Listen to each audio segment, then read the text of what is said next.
اب وہ جو فجر کی سنتیں ہیں اس کے متعلق بھی ایک مسئلہ یہ یاد رکھیں کہ ایک تو اس کو گھر سے پڑھ کے آئے، بہتر یہ ہے کہ اسے گھر سے پڑھ کے آئے۔ اور حضرت تھانوی رحمۃ اللہ علیہ نے طحاوی کے حوالے سے یہ بات لکھی ہے کہ فجر کی سنت گھر پہ پڑھنے کی وجہ سے اللہ تعالیٰ 2 انعام دیں گے۔ پہلا انعام تو یہ کہ گھر کی چک چک ختم ہوگی جو شوہر اور میاں بیوی کے درمیان ہوتی ہے، یا گھروں میں چک چکیں لگی رہتی ہیں، لڑائی جھگڑے، یہ اللہ تعالیٰ ختم کرے گا۔ اور دوسرا فائدہ یہ ہے فجر کی سنت گھر سے پڑھ کے آنے سے کہ اللہ تعالیٰ اسے مرتے ہوئے ایمان نصیب فرمائیں گے، اس کا خاتمہ ایمان پر ہوگا۔ اور آپ صلی اللہ علیہ وسلم فجر کی سنتیں گھر پہ پڑھتے تھے،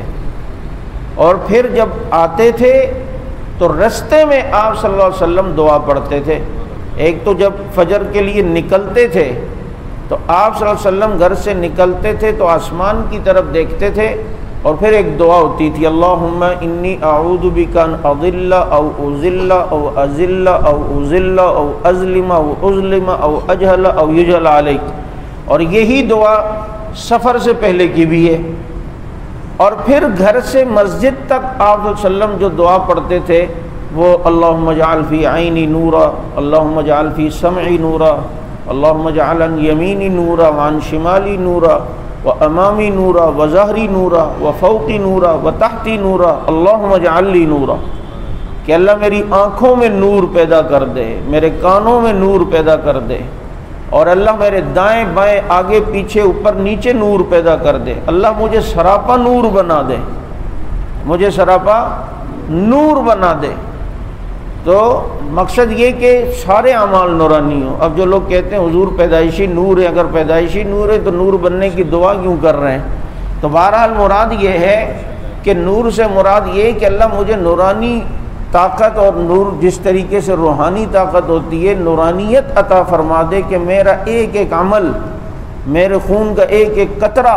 وہ نورانیت اور روحانیت سے پر ہو جائے۔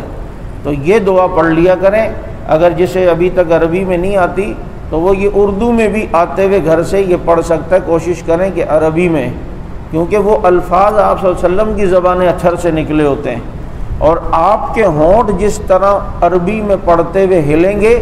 تو 1400 سال پہلے اللہ کے نبی کے ہونٹ بھی اسی اینگل سے ہلے تھے۔ آپ کے ہونٹوں میں اپنے محبوب کی ادا جب اللہ دیکھے گا تو بتائیں پھر آپ بھی اللہ کے پسندیدہ بن جائیں گے یا نہیں بن جائیں گے؟ اور پھر ان الفاظ کے اندر ایک تاثیر ہوتی ہے